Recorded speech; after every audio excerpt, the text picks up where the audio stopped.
और समाधि स्थिति का ध्यान जो होता है वह परमात्मा की प्राप्ति का प्रमुख साधन है। इससे बढ़कर कोई साधन नहीं है। जितने भी साधन हैं सब साधनों में श्रेष्ठ समाधि है। वैराग्य का मतलब होता है समस्त जितनी भी स्थितियां हैं सबसे उपराम हो जाना। वो किसी एक इंद्रिय से नहीं, किसी एक पदार्थ से नहीं, एक परिवेश से नहीं, वो हमेशा संसार से उपरत ही हो जाता है कि संसार में कोई है ही नहीं है। वो है तो एक ईश्वर है। जैसे आप प्लास्टिक की टीन के नीचे, क्या मैं आपकी कुटिया बना सकते हैं? नहीं। हमारा जो मार्ग है वो संन्यास मार्ग है। संन्यास में केवल हमें भिक्षा लेनी चाहिए जब भूख लगे, और हमें पेड़ के नीचे रहना चाहिए। और हमें ये जितने भी वैभव सुख विधान है ना, ये जो सन्यासी होते हैं, सन्यासी मार्ग वाले के लिए ये निहित नहीं है शास्त्र में। साथियों, अब महाराज जी से, जैसे आपने पिछली सत्संग में दिखाई, लेकिन महाराज जी से वैराग्य के बारे में आज मैं थोड़ी सत्संग करूंगा, क्योंकि वैराग्य की भावना जब मेरी आई है, बहुत सारे उनका हमारी वैराग्य की भावना है, तो क्या महाराज जी दीक्षा देते हैं वो भी मैं पूछूंगा। और पहले महाराज जी के आशीर्वाद प्राप्त करते हैं। महाराज जी मेरे प्रणाम स्वीकार करें। जैसे महाराज जी मैं आपका देख पा रहा हूँ, आप पूरे वैरागी तरह है, क्योंकि आपको किसी चीज़ की कुटिया नहीं देख पा रहा हूँ। कोई मंदिर या कोई पूजा पाठ में कोई आपकी चारबंदी नहीं है, कोई दीवार नहीं है, कोई पिंजरा नहीं है, इस किसी प्रकार की, मतलब आपका पूरा वैरागी भली भांति मुझे प्रकट हो रहा है, दिखाई दे रहा है। क्या वैराग के साथ में कोई साधना की आवश्यकता पड़ती है? वैराग प्रत्येक कर्म का प्रगटा हुआ फल है। अच्छा।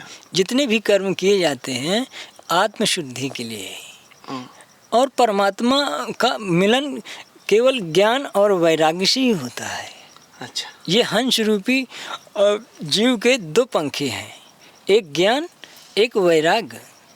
वैराग्य परमात्मा की प्राप्ति के लिए ये मानो कि इतनी जल्दी मिलने का प्रमुख साधन है कि इससे बढ़कर कोई रास्ता ही नहीं है।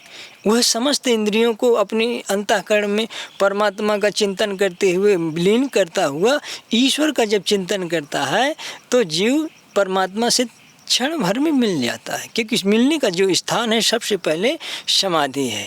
अच्छा। परमात्मा से मिलने का सबसे प्रमुख स्थान समाधि है। अगर समाधि स्थिति में परमात्मा जिसको मिल गए, समझना चाहिए कि उसको परमात्मा की प्राप्ति जल्दी हो जाएगी। ध्यान के बाद धारणा, धारणा से समाधि, समाधि में गया हुआ जीव तत्काल ही परमात्मा की प्राप्ति करता है। और वो समाधि में जब तक नहीं जा सकता जब तक वह इस प्रकृति के कर्मजन्य स्थितियों में फंसा हुआ है। जब इन सब से मुक्त हो जाएगा तब वो उसका चित्त निर्मल होगा, और जब निर्मल मन होगा तभी उसका ध्यान लगेगा। जब ध्यान लग जाएगा तब साधना टिकेगी, जिसे धारणा कहते हैं। और जब वो धारणा में स्थिर हो जाएगा तभी मानो कि वो समाधि में प्रवेश करेगा। और समाधि स्थिति का ध्यान जो होता है वह परमात्मा की प्राप्ति का प्रमुख साधन है। इससे बढ़कर कोई साधन नहीं है। जितने भी साधन हैं सब साधनों में श्रेष्ठ समाधि है, अर्थात परमात्मा में समा जाना, एकाकार हो जाना। उस तत्व की प्राप्ति केवल वैराग्य और ज्ञान से होती है, अन्य कर्मों से नहीं। अन्य कर्मों की स्थिति केवल हमें अपनी शरीर शुद्धि, मन को रोकने के लिए, यद्यपि मन की स्थिति को रोकने के लिए एक वैराग्य के अलावा स्थिति पाई गई प्राणायाम। अच्छा। हाँ, एक अगर तुम्हें स्थिति पानी है मन को रोकने के लिए तो प्राणायाम बहुत जरूरी है। प्राणायाम और शास्त्रों का अध्ययन, शास्त्रोक्त विधान और प्राणायाम करने से मनुष्य के अंदर जो तीसरी नाड़ी कहलाती है वो सरस्वती सुषुम्ना, वो खुल जाती है।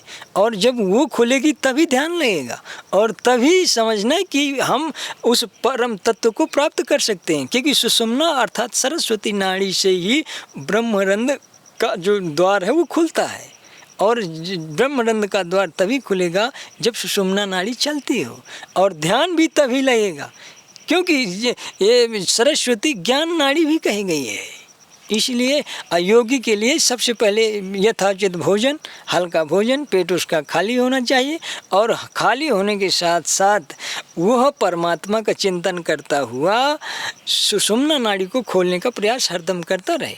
अगर सुषुम्ना नाड़ी आध्यात्मिक समय तक खुलती रहेगी, उसकी कुंडली अपने आप जागृत हो जाएगी, कुंडली जागृत अपने आप हो जाएगी। अच्छा। और जब जागृत हो जाएगी तो उसका ज्ञान अद्वितीय हो जाएगा, अर्थात वो परमात्मा से हृदय में मिलन हमेशा के लिए स्वभाव से ही करने लगेगा। जैसे कि महाराज जी आपने बताया अभी वैराग से भगवान की प्राप्ति अधिक जल्दी होती है, अधिक साथ में साधना की आवश्यकता है। हाँ। लेकिन जैसे कल हमें बताया थी कि गृहस्थ भी में बड़ी बताई है, गृहस्थ में भी भगवान को पाया जा सकता है। तो क्या गृहस्थ को छोड़कर अगर वैराग की तरफ बढ़े, भगवान की जल्दी प्राप्ति होगी, तो फिर आप भी गृहस्थ से आए हो, आप भी किसी ना किसी गर्भ से आए हो, तो आपने भी घर त्यागा है, तो क्या भाव को लेके? देखो, गृहस्थ में रह करके भी परमात्मा की प्राप्ति की जा सकती है, लेकिन उसमें स्थिति ये रहनी चाहिए कि उपरत अवस्था होनी चाहिए। गृहस्थ में भी जो उपरत अवस्था होती है वही उसकी उपराम अवस्था का कारण होती है, और जो उपराम अवस्था में रहता है वो योगी हो गया। अगर योगी है तो वो गृहस्थ में रहे चाहे विरक्त में रहे, उसका परमात्मा योग का मतलब होता है अप्राप्ति की प्राप्ति का नाम योग है। और अप्राप्ति क्या है? परमात्मा की प्राप्ति। और तो सब कुछ प्राप्त हो जाता है, लेकिन अप्राप्ति वही है ईश्वर। उसकी प्राप्ति हो गई तो समझो प्राप्ति हो गई और योग की प्राप्ति हो गई। उसी के लिए हमें साधन करने चाहिए कि हमारा मन निर्मल बना रहे, और जब निर्मल मन बना रहेगा तो परमात्मा आत्मा में साक्षात्कार हमेशा रहता है। महाराज जी जैसे आपने कल सत्संग दी ना, तो मेरा भी मन में आया और बहुत सारे साधकों ने पूछा कि महाराज जी क्या हमें दीक्षा दे सकते हैं, क्या हम महाराज जी अपनी शरणों में हमें ले सकते हैं इस जंगल में? हम जो हमारी सनातन पद्धति है, सनातन पद्धति हमारी है त्रिकाल संध्या। ये राम कृष्ण और जितने भी ऋषि, यहाँ तक कि सीता जी आदि स्त्रियों को भी संध्या का विधान हुआ है। अर्थात हमारे जो सनातन मार्ग है त्रिकाल संध्या का है।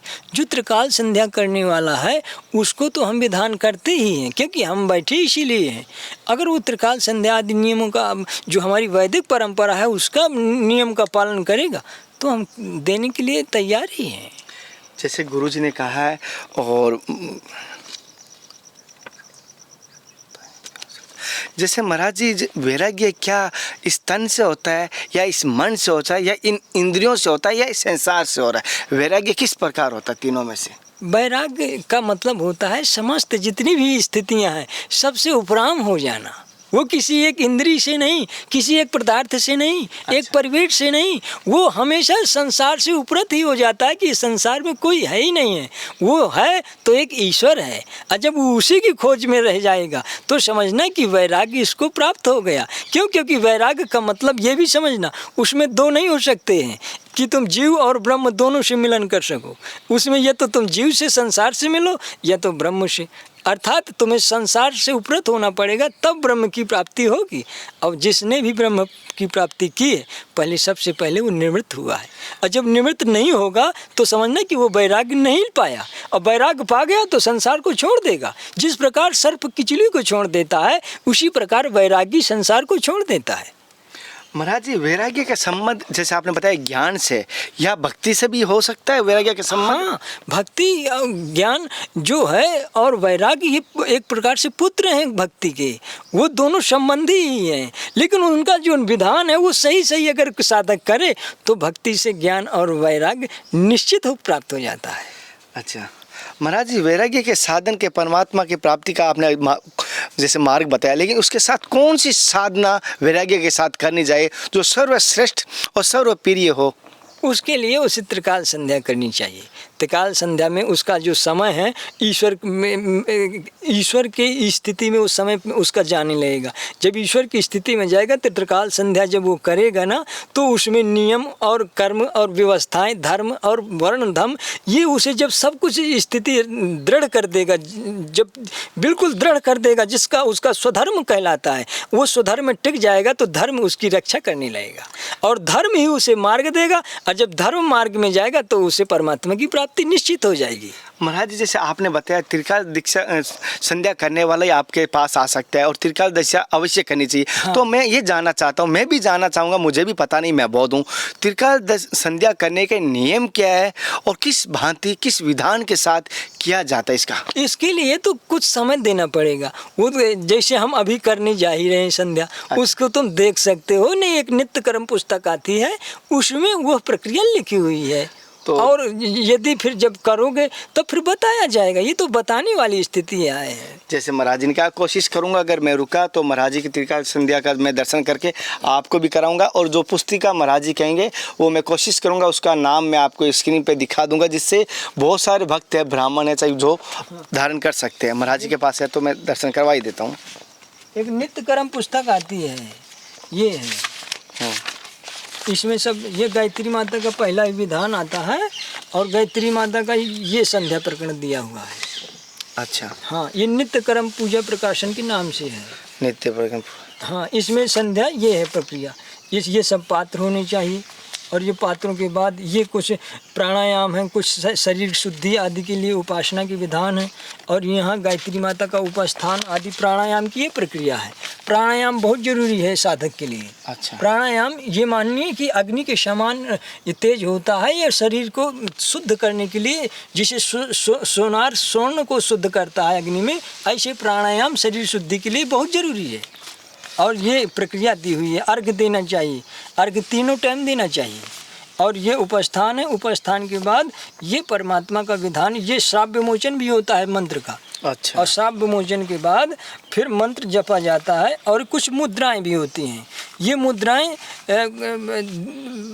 मंत्र के पहले और कुछ मुद्राएं होती हैं मंत्र के बाद। ये मंत्र के बाद की मुद्राएं हैं।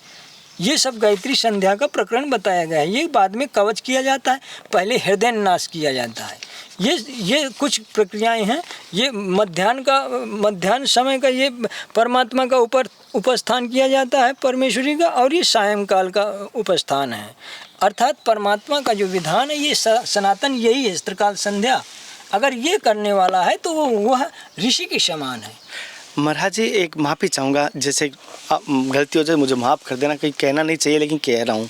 जैसे आज के समय बहुत सारे हमारे ब्राह्मण पंडित हैं, जिसको हम जैसे मंदिरों में पुजारी कहते हैं, चाहे वैष्णव कहते हैं, चाहे कुछ भी हो, जैसे पुरोहित कहते हैं, लेकिन आज मैं देख रहा हूँ वो मदिरा पान कर रहे हैं, मांसाहारी हो चुके हैं। हाँ। और वही ठाकुर जी की पूजा कर रहे हैं, मंदिरों में बैठे हैं। हाँ। क्या उस स्थिति में, उस प्राण प्रतिष्ठा वाली मूर्ति में क्या अब भगवान रहेंगे? हाँ, परमात्मा गुण और अवगुण रच दिया है। उसमें जिसने जैसा कर्म किया है वह उसका प्रायश्चित बाद में भोगेगा, लेकिन जिसको जैसे पहले प्रारब्ध कर दिया है उसे भोगने का अधिकार है, वो कुर्सी में बैठ चुका है।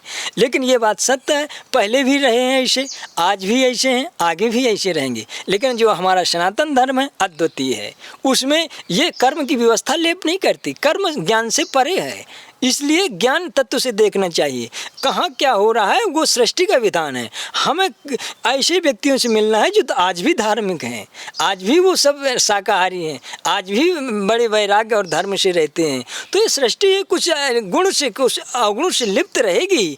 ज्ञानी को केवल परमात्मा का और अपने धर्म का दो का ध्यान रखना चाहिए। और ये तो सृष्टि, ये तो होता ही रहता है। महाराज जी जैसे कि बड़े बड़े मंदिरों में, जहाँ सही में किसी भी बड़े मंदिर लो, हाँ। चाहे वृंदावन का लो, चाहे आपको कहूँगा तिरुपति बालाजी का लो, हाँ। चाहे कहीं पर, वहाँ पर एक वीआईपी लाइन होती है, हाँ। जहाँ 500-1000 रुपये दे के जल्दी भगवान के दर्शन होते हैं, और एक लंबी लाइन खड़ी है, हाँ। और वहाँ मेरा जैसा कोई गरीब भिखारी खड़ा है, और एक तरफ पीछे मंदिर के बाहर प्रसाद मांगने वालों की लाइन खड़ी है। हाँ। तो बताइए भगवान की पूजा आराधना सत्य में कौन कर रहा तीनों में से? देखो, यद्यपि देखा जाए तो व्यवस्था के अनुकूल किया गया है, क्योंकि वो जो प्रसाद बट रहा है वो भी इसलिए बट रहा है क्योंकि जो बड़े लोग आते हैं वो अपने पैसा, वो टैक्स जो लगाया गया है वो इसीलिए कि इनके लिए भी व्यवस्था होती रहे, जो प्रसाद बांटा जा रहा है। जो श्रद्धालु हैं वो अपना लाइन से भी ले रहे हैं, जो कुछ धन वाले हैं तो वो धन से अपना अलग लाइन लगा रहे हैं, उसमें वो व्यवस्था है, मंदिर की व्यवस्था है। इसमें धर्म का और स्थिति का, पूजन का कोई हस्तक्षेप नहीं है। तो भगवान जल्दी प्रसन्न होंगे? किसी की क्या जल्दी नजदीक जा रहा है, एक तो मूर्ति को छू रहा है, अभिषेक कर रहा है। भगवान उसी से प्रसन्न होते हैं जो अपने सनातन धर्म का पालन करता है। और या फिर मैं घर बैठा और मंदिर में घर पूजा कर रहा हूँ, हाँ। और एक मंदिर जाके हजारों किलोमीटर जाके तेल जला के वहाँ वीआईपी लगा के लाइन पूजा कर रहा है, हाँ। तो क्या दोनों में एक बराबर फल है? दोनों में केवल श्रद्धा ही काम करेगी। परमात्मा उस श्रद्धावान को ग्रहण करते हैं। हाँ, क्या बात है। जिसके हृदय में श्रद्धा होती है परमात्मा उसी के हृदय में है। यद्यपि तीर्थ में जाना अच्छी बात है, वहाँ अर्चन पूजन, पितरों का पिंडदान, हवन आदि सब करना चाहिए, लेकिन ये ध्यान रखना परमात्मा इन कर्मों से परे है। उसके लिए जिस प्रकार से गंदे पानी को किसी गंदे हाथ को किसी गंदे पानी से साफ नहीं किया जा सकता, इसी प्रकार कर्म प्रणाली को कर्म से ही परमात्मा की प्राप्ति साधारण से नहीं हो सकती। उसके लिए ज्ञान चक्षु चाहिए, अर्थात परमात्मा ने निश्चित किया है कि उसे ज्ञानी होना चाहिए। कर्म करना है क्योंकि हमारा कर्म भी विधान है, लेकिन परमात्मा उसी को मिलते हैं जिसका हृदय निर्मल हो। महाराज जी, जैसे कि मैं एक छोटी सी आपके चरणों में रखना अब हमारे एक मिनट लास्ट में महाराज जी, जैसे आप प्लास्टिक की टीन के नीचे, क्या मैं आपकी कुटिया बना सकते हैं? नहीं, हमारा जो मार्ग है वो संन्यास मार्ग है। संन्यास में केवल हमें भिक्षा लेनी चाहिए जब भूख लगे, और हमें पेड़ के नीचे रहना चाहिए, और हमें ये जितनी भी वैभव सुख विधान है ना, ये जो सन्यासी होते हैं, सन्यासी मार्ग वाले के लिए ये निहित नहीं है शास्त्र में। तो महाराज जी थोड़ा बंदरों से या पूजा से आप, तो हमें पूजा जो बंदर ले जाएंगे तो उन्हीं का है, और जो बच गया वो हमारा है क्या इस संसार में? हमारा परमात्मा और हम। कहना नहीं चाहिए बंदर आपको भी चोट पहुंचा दे कोई, तो वो व्यवस्था परमात्मा की है कि हमें किससे बचाना है, किसको चोट मारना है, ये व्यवस्था परमात्मा की है। महाराज जी थोड़ी बहुत ही कोई सेवा की आवश्यकता नहीं हमारी, जैसे थोड़ी मैं चाहता हूँ, मेरी हृदय में इच्छा है कि आपकी मेरी होगी, कोई छोटी दो मुझे सेवा, हम केवल एक सेवा दे दो मुझे, एक सेवा दे दी, कोई सेवा दे दीजिए। महीने में भगवान शिव जी का पूजन हुआ करता है यहाँ, हाँ, उसमें तुम अगर पूजन कराने में सहयोग करो तो पूजन में करवा सकते हो। जी महाराज जी, ये ओमय सामग्री, हाँ, पूजन भोजन भी होते हैं, ब्राह्मण भोजन होता है, दक्षिणा आदि दी जाती है, और जो जितने की तुम्हारी क्षमता हो उतना अपना कर सकते हो। किस दिन होता है विशेष? ये विशेषकर अमावस्या के 1 दिन 2 दिन पहले होता है, किसी दिन 2 तिथियां हो गई तो चतुर्दशी को या अमावस्या को ऐसा होता है यहाँ। जी महाराज जी, ये जो भोजन का है और जो भी है इस समय उसको मैं आपसे अभी संपर्क कर लेता हूँ, और पूरा हम जितना भी खर्च होता है और बना के, और इस बार हम ब्राह्मण बच्चे आते हैं जो बटुक होते हैं ना, उनके किराया भी और उनका दक्षिणा किराया भोजन ठीक है, सारी उनको मैं महादेव का रूप मान के आपका ये प्रसाद। वो गांव से आते रहते हैं, कभी कोई आ गया कभी कोई आ गया। जैसे सुना है कि आप कई दिन तक भोजन नहीं करते महाराज जी। अब जैसे आज कोई नहीं आएगा तो ऐसे रहना पड़ेगा कोई नहीं आएगा तो ऐसे रहना। अच्छा, भोजन का समय क्या है महाराज जी आपका? जो समय आ जाएगा तो फिर संध्या के बाद अपना ले लेते हैं। ये अच्छा, संध्या में कितना टाइम तक लगेगा? अब 1 बजे तक लगेगी। 1 बजे तक 2 घंटे का लगता है। 1 बजे बाद आप, और फिर 4 बजे तक फिर बोल सकते हैं जो भी। ठीक है, 1 बजे महाराज जी मैं थोड़ा सा ज़्यादा तो नहीं कहूँगा, मेरे पास है शुद्ध जो भोजन, थोड़ा सा हम केवल मूंगफली दाना है या ऐसा फल है ऐसा ले फल ले लेंगे। फल आ रही आप नहीं बता रहे हैं, फल है मूंगफली के दाना, जिसे ये चीज़ ये ले आते हैं, यही हमें अच्छा लगता है। हम रोटी नहीं सकते। नहीं, रोटी नहीं लाए हुए हैं ना, रोटी में रखता हूँ महाराज जी।